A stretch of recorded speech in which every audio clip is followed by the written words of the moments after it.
Quiero remitir a cuando empezó el gobierno de López Obrador, allá a finales del 2018, principios del 19.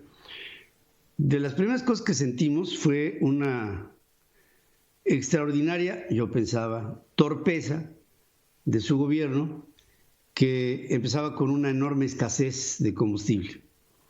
Se decía en aquel tiempo que había que cortar los poliductos de Petróleos Mexicanos porque todos estaban perforados y que el huachicol, empezamos a escuchar mucho el terreno de la palabra huachicol, permeaba sobre todo en los entornos cercanos a los centros de distribución o de almacenamiento o de venta.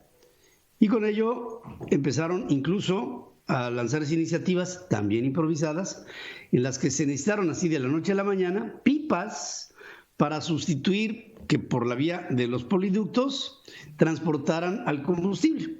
Entonces empezó a haber escasez y la escasez se empezó a sentir sobre todo más en los estados que no eran gobernados por gente de Morena.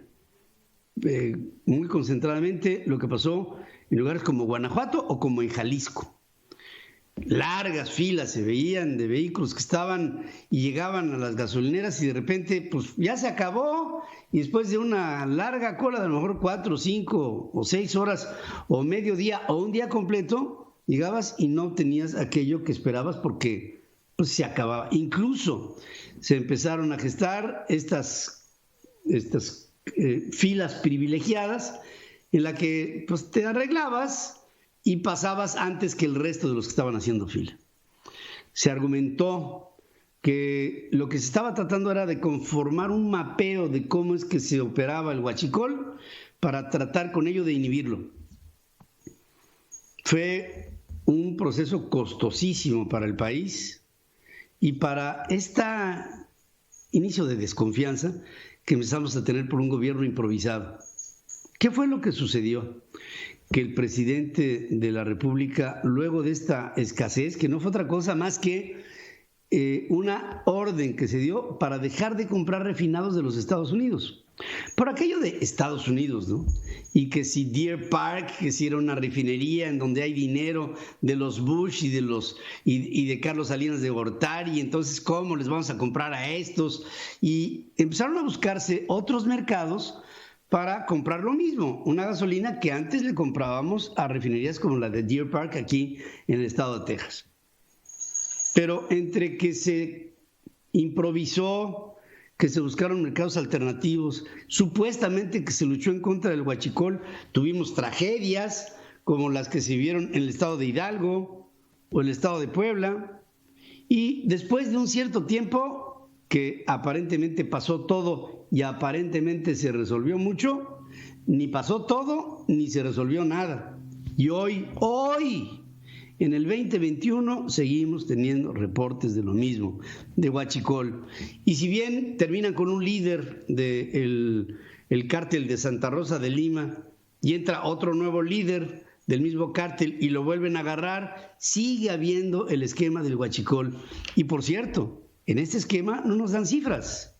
Petróleos Mexicanos dice que ya no es víctima del huachicol y por lo menos, según las cifras del presidente, en un 96% ya se inhibió, pero si se hablaba de 60,000 millones que se tomaban desde los poliductos para venderse de manera extralegal, esos 60,000 millones no acusan en las hojas contables de Petróleos Mexicanos como ingreso de lo que supuestamente ya se inhibió.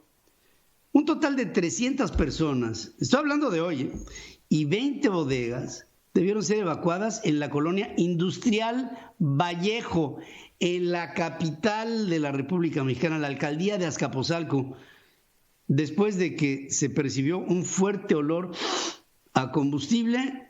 Se encontró una toma clandestina sobre la calle Poniente 150 entre Norte 45 y Norte 59. El olor se había percibido de una bodega, por lo que se informó al área de seguridad física de Petróleos Mexicanos, que resguardaron el inmueble en coordinación con efectivos de la Guardia Nacional. Ni autoridades de protección civil, ni de Petróleos Mexicanos reportaron personas intoxicadas por los vapores emitidos. Tampoco la Guardia Nacional ha informado de detenidos por el caso. La Secretaría de Gestión Integral de Riesgos informa que trabaja en coordinación con Protección Civil y con la Secretaría de Seguridad Ciudadana y con la propia alcaldía para atender el reporte de esta toma clandestina. Ahora, ¿quiénes fueron? ¿A quiénes beneficiaban? ¿Qué se tomaba? ¿Qué volúmenes había? ¿Qué potencial de riesgo hay? Igual que esa en otros lugares en los que seguramente habrá de lo mismo en la mismísima capital de la República Mexicana. Y luego nos dicen que toda esta lucha en contra del huachicol ya se resolvió. Yo pienso que no solamente está peor que nunca, sino que las líneas se han extendido al huachicol hasta Gasero.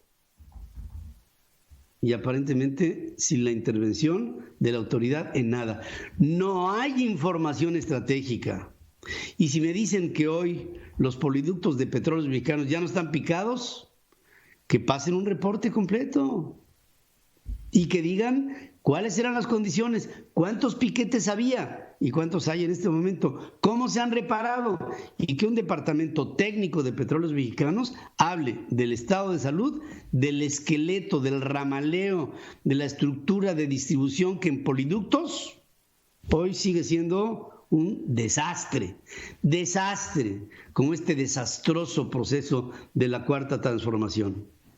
Ay, por cierto, y de las pipas que compró Marcelo Ebrard en los Estados Unidos, más de 600, ni hablar, pues quién sabe dónde estén, seguramente en un garage.